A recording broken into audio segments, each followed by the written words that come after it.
One समित्यांना हक्काचा रोजगार मिळावा यासाठी राज्य शासनाने वनधन जनधन योजना सुरू केली। वन समितीने गोळा केलेली औषधे आणि इतर वन उपज विक्रीसाठी यवतमाळ वन परिक्षेत्र अधिकारी कार्यालयात केंद्र उघडण्यात आले।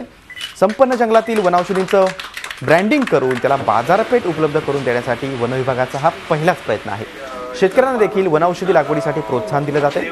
प्रायोगिक तत्वावर गोंडवाना हर्बल या ट्रेडमार्कद्वारे उत्पादित केलेली वनौषधींची विक्री सुरू झाली आहे। यासाठी यवतमाळमधील उमरडा येथील वन समितीने पुढाकार घेतला।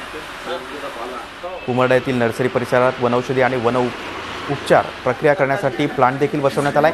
येथे विविध प्रजातींच्या औषधीयुक्त बिया, मूळ यापासून चूर्ण तयार केले जातं।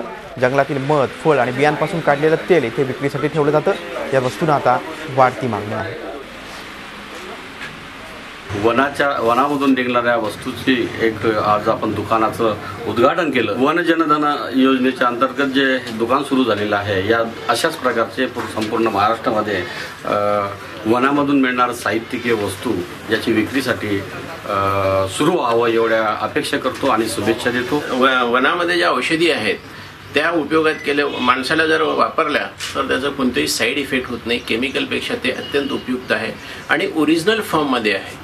या ठिकाणी बरेच वनस्पती जे आपल्या जंगलात मिळतात, आवळा आहे, हिरडा आहे, बेळा आहे, मध आहे, तीळ आहे, तुळस आहे, ह्या सगळ्यांच्या वेगवेगळ्या ज्या वनस्पतीच्या आहेत त्याचे प्रॉडक्ट आपण करून या ठिकाणी तयार ठेवलेले आहे। झी 24 तास रहा एक पाऊल पुढे।